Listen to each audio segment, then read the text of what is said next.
اشکوں کی برسات۔ زندگی کے امتحان کبھی کبھی کسی انسان کے دل کی اتنی ٹوٹ پھوٹ کر دیتے ہیں کہ انسان خود کو ہی قصوروار ٹھہرا لیتا ہے اور کبھی اپنی قسمت کے ظلم و ستم کو ہنس کر سہ لیتا ہے۔ یہ ہر انسان نہیں کر سکتا، اس لیے ذہن کو پاور چاہیے۔ ایسے بے شمار لوگوں کی کہانیاں میرے ذہن میں گردش کر رہی ہیں۔ میں کن کن کے درد کا افسانہ لکھوں، مگر جس کہانی کو آج لکھنے کا سوچا تو خود بھی بکھر سی گئی تھی۔ کئی انسان دوسروں کی خوشی کی خاطر کرتے ہیں، مگر ان کے نصیب کے دکھ ان کی زندگی کی خوشی کو کھا لیتے ہیں، اور پھر ساری زندگی اس شخص کی باتیں نہیں بھولتی جن کے ساتھ ہمارا تھوڑا سا بھی رشتہ ہوتا ہے۔ میں ایک ایسے گھر کی بات کر رہی ہوں جن کی زندگی سفید پوشی میں گزری تھی۔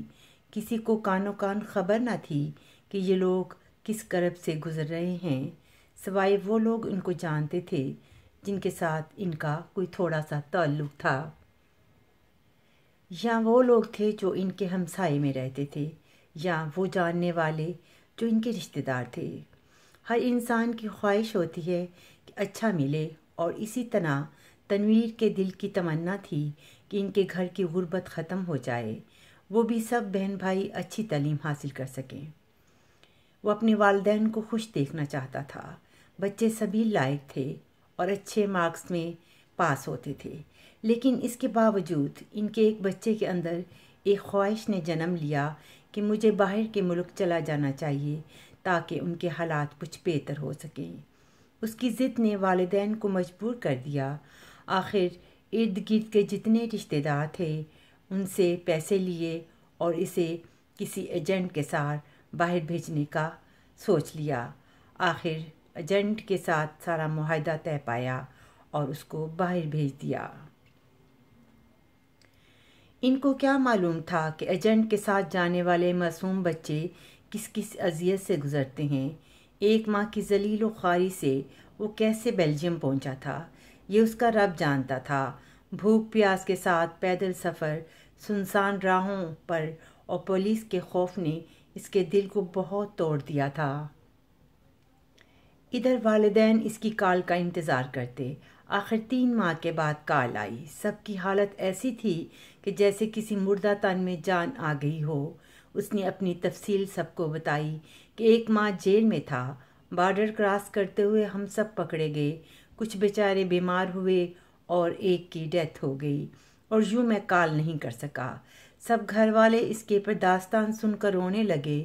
تب ان کو احساس ہوا کہ معصوم بچے باہر جانے کے شوق میں سب کے دل کو بھی مار دیتے ہیں، اور والدین پل پل مرتے تھے اور جیتے تھے۔ 2 سال میں اس نے کیسے مزدوری کی، اور ان کو کبھی کبھار اتنی رقم ضرور بھیجتا تھا جس سے ان کا قرضہ اتر گیا تھا۔ 2 بچوں کی شادیاں بھی ہو گئی تھیں۔ والدین کچھ ہلکے پھلکے ہو گئے تھے، مگر ان کو کیا معلوم تھا کہ ایک دن ان کا چمن اچانک اجڑ جائے گا۔ 6 ماہ سے اس کے ساتھ کوئی رابطہ نہیں تھا۔ اسے کال کرتے مگر کال آف ہوتی۔ کئی لوگوں کو اس کا پتہ کروانے کی کوشش کی مگر کچھ رسائی نہ ہو سکی۔ والدین کے دل کا خوف ان کو پل پل مار رہا تھا۔ ان کو عجب سی بے چینی نے گھیر لیا تھا۔ ہر وقت ان کو فون کی طرف دھیان رہتا تھا کہ شاید آج کال آ جائے۔ بس قیامت کی گھڑی جب آتی ہے تو پوچھ کر نہیں آتی، اور یہی ان کے ساتھ ہوا۔ کسی پاکستانی نے ان کے گھر کال کی کہ آپ کا بچہ ایک ہاسپٹل میں بیماری کے ساتھ انتقال کر گیا ہے، اور اس کی ڈیڈ باڈی آپ کو اگلے ویک مل جائے گی، آپ اپنا ایڈریس لکھوا دیں۔ اس بات کو سنتے ہی باپ کے اوساں خطا ہو گئے۔ ماں سن کر گر گئی۔ بھائی نے کال والے سے پھر خود بات کی۔ وہ جو سب کی خوشیوں کو پالنے والا اور ان کی خوشیوں کو بانٹنے والا تھا، وہ آج ان سے کوسوں دور چلا گیا تھا۔ اسے ہارٹ فیل ہوا تھا۔ گھر کا دیا بجھ گیا جب اس کی لاش آئی۔ ایک محلہ میں کوہرام مچا ہوا تھا۔ گھر والوں کی حالت ناقابل برداشت تھی۔ ماں کا توازن برقرار نہیں رہا تھا۔ بڑے بچے کبھی ماں کو حوصلہ دیتے اور کبھی باپ کو۔